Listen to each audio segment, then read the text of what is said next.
if you live on Earth, here are two things to keep in mind. One, Fridays are awesome. And two, and this is not awesome, there's a good chance that the air you breathe is too polluted to be healthy. That's according to a new study just released this week by the World Health Organization, which is part of the United Nations. It says the vast majority of the global population is breathing air that has high levels of pollutants. Asia and Africa are the worst continents for this, but in cities across North and South America, Europe, and the Eastern Mediterranean, pollution levels are still too high to be what the WHO calls healthy. The cities in America with the most polluted air included Los Angeles, California, as well as Bakersfield, Fresno, and Napa. They also included Indianapolis, Indiana, Louisville, Kentucky, and St. Louis, Missouri. But none of these places have anywhere near the level of pollution that's seen in Peshawar, Pakistan, Cairo, Egypt, and Al Jubail, Saudi Arabia. The report says pollution isn't just a city air problem. It's bad in people's homes in poorer areas of the world where wood and charcoal power stoves and open fires are used to cook and heat. The upside to the study is that many cities are keeping track of pollution, and that can lead to steps to clean it up.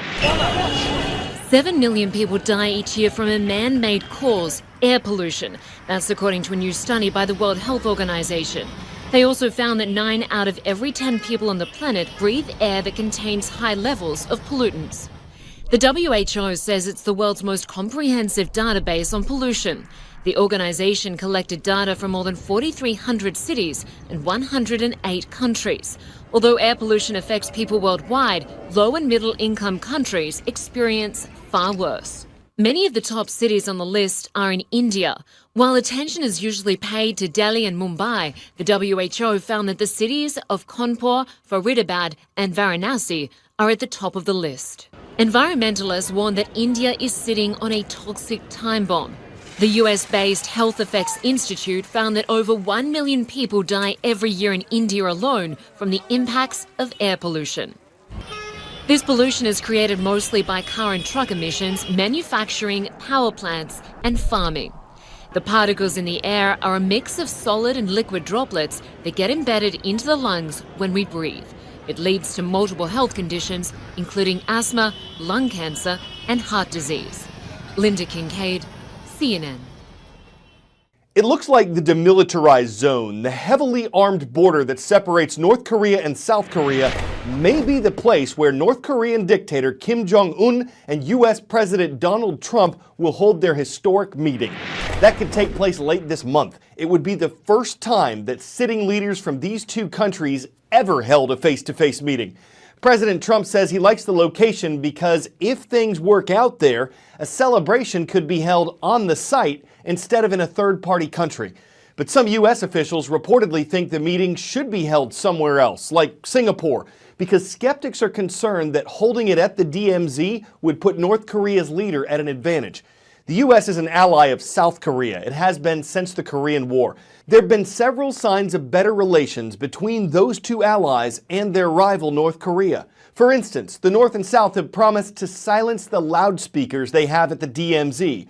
Both sides have used those to blast propaganda and music across the border. South Korea is taking theirs down.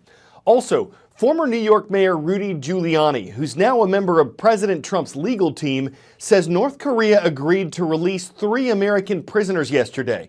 One of them had been held in North Korea since 2015. The other 2 were arrested last year. But when we produced this show, the U.S. government had not confirmed that the prisoners were being released, and their families said they hadn't heard anything yet either. But the Trump administration said releasing the prisoners would be a sign of goodwill by North Korea. 10-second trivia. Which U.S. state is known as the Copper State? Arizona, Nevada, New Hampshire, or West Virginia?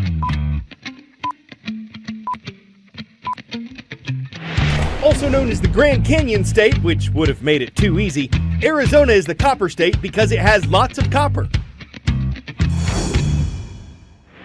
Classes across Arizona are scheduled to be back in session Friday following a 6-day walkout by many of the state's public school teachers. They were protesting for better pay and more funding for new textbooks, school support staff, and upgraded technology. And that's what was in the bill that Arizona Governor Doug Ducey signed on Thursday morning. It included a 20% increase in teacher pay over the next 3 years and additional funding to make up for some of the cuts to education that took place back in the recession. It didn't include everything teachers wanted, like an amendment that would reduce class sizes in Arizona. Still, the National Education Association says Arizona's public school teachers are returning to class. They teach 1.1 million public school students across the state. One of the reasons why we've reported on drones so much over the years is because new applications for them are continually popping up. Their use in the military, their proposed use in delivery services are well known. Farmers have been using drones to make sure their crops are healthy, and emergency crews use them in Puerto Rico and Nepal after natural disasters struck.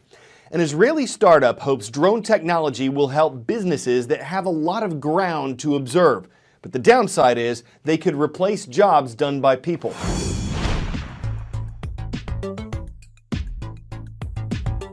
What is Aerobotics? Aerobotics developed the first completely automated drone system. There's no person in the loop whatsoever.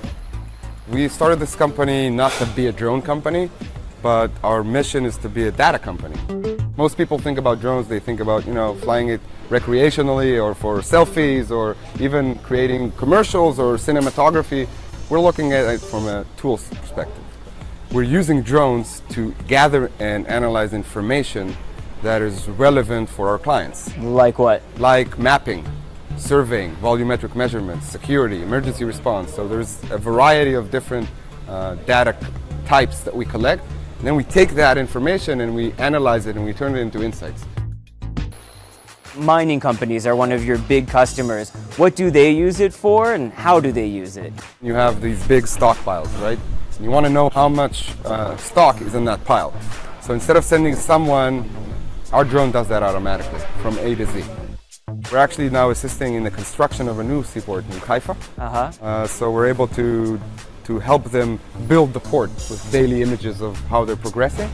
And we also... So it's purely the construction of it right now. Yeah, but the idea is to get to the second stage where the port is becoming operational and we stay as a system that supports the actual operation. So when a big tanker comes into dock in a seaport, there's a small ship leading the way, making sure that it follows the right path, right? So we're even thinking about a situation where drones do that. And emergency services, how would they use your drone? So imagine a city where you have 10, 15, 20 of our units scattered around the city like cell towers. And then suddenly there's an emergency situation. Let's say there's a fire in a building. The closest drone flies there and shoots video of what's going on, sends it to the fire truck before it even gets there. That could be life-saving.